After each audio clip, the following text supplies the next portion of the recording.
السلام علیکم ورحمۃ اللہ۔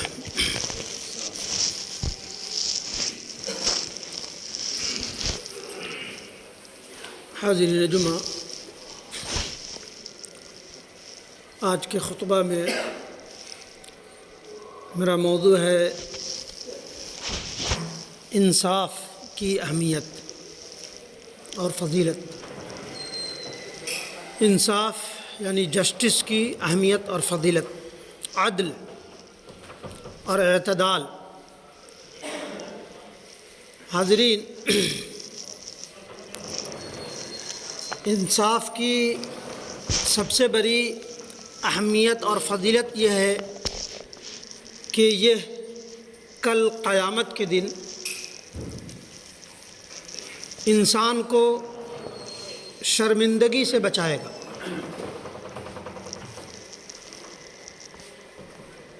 انسان بالخصوص مسلمان ہو سکتا ہے اس سے بہت ساری چوک ہوئی ہو، غلطیاں سرزد ہوئی ہوں، لیکن کل قیامت کے دن اگر وہ انصاف قائم کرنے والا،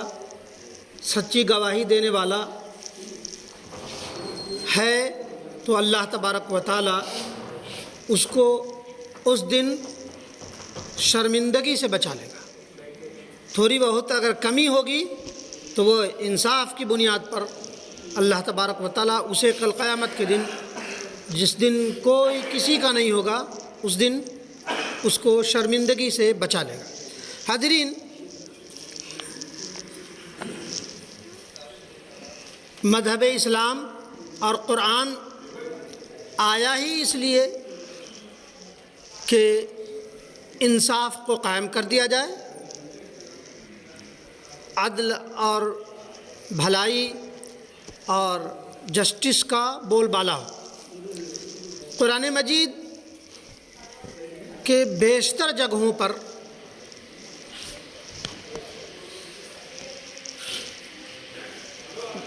واضح طور پر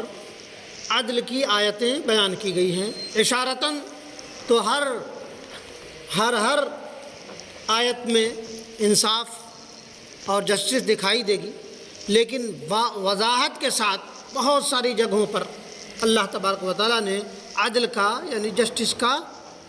حکم صادر فرمایا ہے۔ بالخصوص وہ آیت جسے ہر خطیب جمعہ کے خطبے میں ضرور پڑھتا ہے، ان اللہ یأمر بالعدل والاحسان۔ سورہ النحل کی آیت نمبر 90 ہے، جس میں فرمایا گیا ان اللہ یأمر بالعدل والاحسان۔ اللہ تعالیٰ عدل اور بھلائی کا تاکیدی حکم دے رہا ہے، اور اس کے ساتھ اور بہت ساری چیزیں ہیں، لیکن یہاں بالخصوص عدل اور بھلائی کا تاکیدی حکم دے رہا ہے، اور آگے کہہ رہا ہے کہ ہو سکتا ہے کہ تم اس سے نصیحت پکڑنے والے بن جاؤ۔ حاضرین، کائنات کا نظام ہی عدل و انصاف سے وابستہ ہے۔ کائنات کا نظام ہی عدل و انصاف سے وابستہ ہے۔ اگر اللہ تبارک و تعالی عدل کے ساتھ زمین، سورج، چاند اور ستاروں کو اپنے کام پہ نہیں لگایا ہوتا تو وہ کائنات کا جو نظام ہے درہم برہم ہو جاتا۔ اللہ تبارک و تعالیٰ نے اعتدال قائم کرنے کے لیے پہاڑ کو بنایا، روشنی کے لیے سورج کو بنایا، چاند کو بنایا، اور نہ جانے کیا کیا چیزیں ہیں وہ اللہ تبارک و تعالیٰ نے عدل سے یعنی میزان کے ساتھ ان ساری چیزوں کو بنایا، اور نظام عالم کے لیے عدل و انصاف سے بڑھ کر اور کوئی چیز زیادہ ضروری نہیں ہے۔ نظام عالم کے لیے عدل و انصاف سے بڑھ کر اور کوئی بھی چیز زیادہ ضروری نہیں ہے۔ اللہ تبارک و تعالیٰ نے سورہ النساء آیت نمبر 135 میں فرمایا، یا ایھا الذین آمنوا کونوا قوامین بالقسط شہداء للہ ولو علی انفسکم او الوالدین والاقربین ان یکن غنیا او فقیرا فاللہ اولیٰ بہما فلا تتبعوا الہوی ان تعدلوا وَإِن تَوَلَّوْا أَوْ تَعْرِضُوا فَإِنَّ اللَّهَ كَانَ بِمَا تَعْمَلُونَ خَبِيرٌ وَإِن تَلْوُوا أَوْ تُعْرِضُوا فَإِنَّ اللَّهَ كَانَ بِمَا تَعْمَلُونَ خَبِيرًا۔ اے ایمان والو، عدل و انصاف پر مضبوطی سے جم جانے والے اور خوشنودی مولا کے لیے سچی گواہی دینے والے بن جاؤ، خواہ وہ تمہارے اپنے خلاف ہو یا اپنے ماں باپ، رشتہ داروں کے یا عزیزوں کے۔ وہ شخص امیر ہو تب بھی،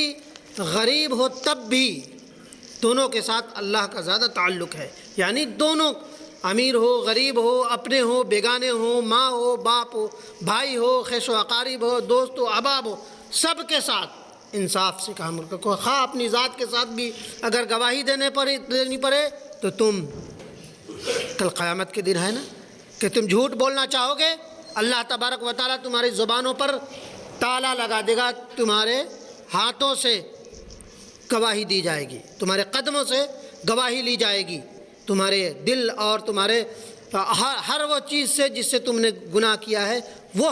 اس کو گواہی دی جائے گی۔ تو ایسا نہیں ہے کہ تم اپنے عیوب کو چھپانے کے لیے کہیں گواہی دینی پڑی تو خود اپنے خلاف بھی گواہی دے لو کل قیامت کے دن اگر بچنا چاہتے ہو تو۔ اس لیے تم خواہش نفس کے پیچھے پڑ کر انصاف کو نہ چھوڑ دینا۔ اگر تم نے کج بیانی کی یا پہلو تہی کی تو جان لو جو کچھ تم کرو گے اللہ تعالیٰ اس سے پوری طرح باخبر ہے۔ سورہ مائدہ آیت نمبر 8 میں فرمایا، یا ایھا الذین آمنوا کونوا قوامین للہ شہداء بالقسط ولا یجرمنکم شنآن قوم علی الا تعدلوا اعدلوا هو اقرب للتقوی واتقوا اللہ ان اللہ خبیر بما تعملون۔ یہ سورہ مائدہ کی آیت نمبر 8 ہے، اور اس آیت کی عبقریت قرآن میں مسلمانوں میں تو ہے ہی، لیکن آپ اگر دنیا کے سے واقف ہیں، دنیا کے حوادث سے واقف ہیں تو آپ 10-12 سال پہلے جا سکتے ہیں۔ یہ وہی آیت ہے سورہ مائدہ کی آیت نمبر 8 کہ ہارورڈ کی لا فیکلٹی کے آگے اس آیت کو چسپاں کیا گیا تھا۔ یہ وہی آیت ہے جسے تمام اخباروں نے وہ کیا، گرچہ ہر جگہ شر پسند ہیں لوگوں نے وہ کی تو اسے ہٹایا گیا، لیکن وہاں کی لا فیکلٹی کے مین انٹرنس پہ اس آیت کو چسپاں کیا گیا تھا، جس میں یہ بتایا گیا ہے کہ اے ایمان والو، تم اللہ کی خاطر حق پر قائم ہو جاؤ، عدل و انصاف کے ساتھ گواہی دینے والے بن جاؤ، کسی قوم، ذات، دھرم، نسل کی عداوت و دشمنی تمہیں ناانصافی کے لیے ہرگز تیار نہ کر دے، تم انصاف کیا کرو، یہی پرہیزگاری کے زیادہ قریب ہے، اور اپنے پروردگار سے ڈرتے رہو، یقین مانو کہ اللہ تعالیٰ تمہارے تمام کاموں سے باخبر ہے۔ حاضرین، اسی طرح دوسری آیتوں میں اللہ تبارک و تعالیٰ نے اس مناسبت سے آیت کا نزول فرمایا ہے، بالخصوص وَإِذَا أَرَدْنَا أَن نُهْلِكَ قَرْيَةً، یہ سورہ بھول رہا ہوں کہ ہے کہ جس کا یہ ہے کہ ہم کسی بستی کو ہلاک کرنے کا ارادہ کرتے ہیں، اگر ہم کس بستی کو ہلاک کرنے کا ارادہ کرتے ہیں تو اس کے خوشحال لوگوں کو عیش اور مستی جس کے اللہ تبارک و تعالیٰ نے دے رکھا ہے، وہ خوشحال لوگوں کو موج اور مستی میں لگا دیتے ہیں۔ ہم اگر کسی قوم کو پکڑنا چاہتے ہیں تو ان خوشحال لوگوں کو بے جا مستیوں میں لگا دیتے ہیں، اور بالخصوص ان کے حکمرانوں کو پلو تہی کرنے والا بنا دیتے ہیں، اور پھر انہیں فدمرناہا تدمیرا، ان کو دھر کے دبوچ لیتے ہیں اور انہیں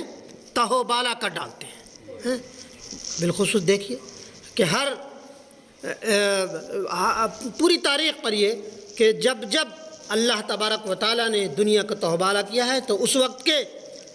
حکماء اور شرپسند عوام جس کو اللہ تبارک و تعالیٰ نے میسر دی ہے خوشحال زندگی گزارنے کی، تو انہوں نے عیاشیوں میں اپنے آپ کو ڈھال لیا ہے۔ تب یہ حجت تمام ہو جاتی ہے اور اللہ تبارک و تعالیٰ کی پکڑ آ جاتی ہے۔ حضرت ابو ہریرہ راوی ہیں اور بخاری کی حدیث ہے کہ کل قیامت کے دن 7 ایسے لوگ ہوں گے جس دن کوئی سایہ نہیں ہوگا، کوئی پرشان حال نہیں ہوگا، وہ 7 لوگ اللہ کے سائے میں ہوگا۔ ان میں سے عادل انسان یا عادل حکمراں، پہلا عادل حکمراں یا عادل انسان، وہ اس دن قیامت کے دن جب نفسی کا عالم ہوگا، کوئی سایہ نہیں ہوگا، اس دن اللہ کا خصوصی سایہ اس پر ہوگا جو عدل کرنے والا اور انصاف کرنے والا اور جسٹس کو قائم کرنے والا ہوگا۔ حاضرین، حضرت عمر بن عاص سے روایت ہے، ان المقسطین عند اللہ علی منابر من نور الذین یعدلون فی حکمہم واہلہم وما ولو۔ یہ صحیح مسلم کی روایت ہے کہ بے شک انصاف کرنے والے اللہ کے یہاں نور کے ممبروں پر ہوں گے، جو اپنی رعایا اور اپنے اہل و عیال اور جن لوگوں کا انہیں ذمہ دار بنایا گیا ہے، وہ انصاف سے کام لیتے ہیں، پہلو تہی نہیں کہتے ہیں، منہ دیکھا انصاف نہیں کرتے ہیں کہ کوئی قریبی ہے تو اس کے ساتھ کوئی اور سلوک، کوئی دور کا ہے تو اس کے ساتھ اور سلوک نہیں کرنے والے ہیں۔ نا انصافی کرنے والے کے تو بتائیں گے کہ اللہ تبارک و تعالیٰ نے ان کی کیا وعیدیں دی ہیں۔ بالخصوص عادل کیا تذکرہ ہے کہ وہ لوگ جو اپنی زندگی میں اپنی رعایا کے ساتھ، اپنے اہل و عیال کے ساتھ، یا جو لوگ ان کے ماتحت ہیں یا جو لوگ ان کے ساتھ ہیں، اگر ان کے ساتھ عدل سے، انصاف سے اور جسٹس سے کام لیتے ہیں تو کل قیامت کے دن نور کے ممبروں پر ہوں گے۔ حاضرین، یہ اور اس طرح کی اور بھی بہت ساری احادیث اور کیا کہتے ہیں قرآن کی آیتیں ہیں، لیکن وقت یہاں اجازت نہیں دیتا کہ بہت ساری آیتوں کو یہاں پر آپ کے سامنے اکٹھا کر کے سنایا جائے۔ بالخصوص فاطمہ بنت محمد یا یہ وہ ایک مخزومیہ ایک تھی جس نے چوری کی۔ صحابہ کرام بالخصوص زید بن حارث جو آپ صلی اللہ علیہ وسلم کے بہت چہیتے تھے، انہوں نے کہا کہ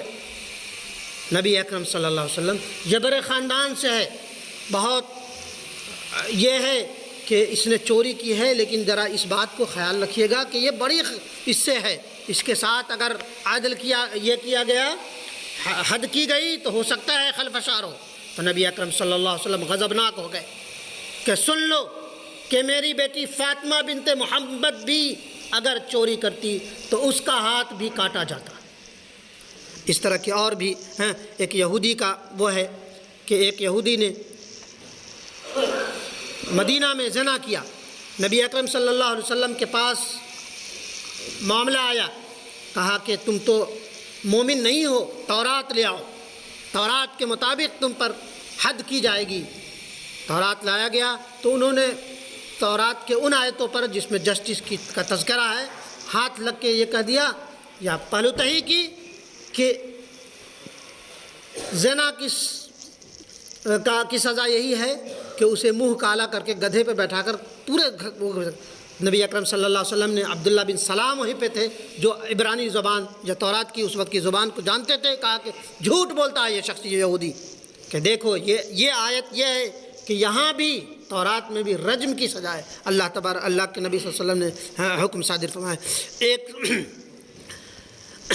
اسی طرح اور بھی بہت ساری چیزیں ہیں، حضرت علی کے زندگی سے تعلق ہے، عمر کے اور عثمان کے تعلق سے ہے کہ انصاف کے لیے آپ نے کیا کیا وہ نہیں کی ہے۔ بہرحال یہاں وقت اجازت نہیں دیتا کہ اور بھی واقعات کو آپ کے سامنے سنایا جائے۔ بہرحال اللہ تبارک و تعالی ہمیں اور آپ سب کو عدل و انصاف کے ساتھ، جسے اللہ کے ساتھ بھی عدل ہوتا ہے، نبی کے ساتھ بھی عدل ہوتا ہے۔ لوگوں نے کہا کہ اللہ کے ساتھ کیا ہوگا؟ اللہ کے ساتھ عدل یہی ہے کہ اس نے تمہیں پیدا کیا تو اس کی عبادت کرو، اس کے ساتھ ظلم کہ عدل کی تعریف یہی ہے کہ اس کی اصل جگہ سے ہٹا کر کسی دوسری جگہ پر فٹ کر دیا جائے، یہی ناانصافی ہے۔ اور اس پر سورہ لقمان کی آیت سنائی گئی، یا بنی لا تشرک باللہ ان الشرک لظلم عظیم، اے میرے بیٹو شرک نہ کرنا، شرک بڑا بھاری ظلم ہے۔ ظلم کی ضد انصاف کی ضد ناانصافی ہے۔ کہا کہ بہت بھاری جرم ہے کہ شرک کیا جائے۔ تو اللہ کے ساتھ بھی عدل ہے، نبی کے ساتھ بھی عدل ہے، اپنے آپ کے ساتھ بھی، اور قرآن مجید کی آیت تو بتایا گیا کہ اپنے خیش و اقارب کے ساتھ بھی کیسے عدل اور سچی گواہی کی حکم کی گئی ہے۔ بہرحال اللہ تبارک و تعالی ہمیں اور آپ سب کو کرنے سننے سے زیادہ عمل کی توفیق دے، آمین یا رب العالمین۔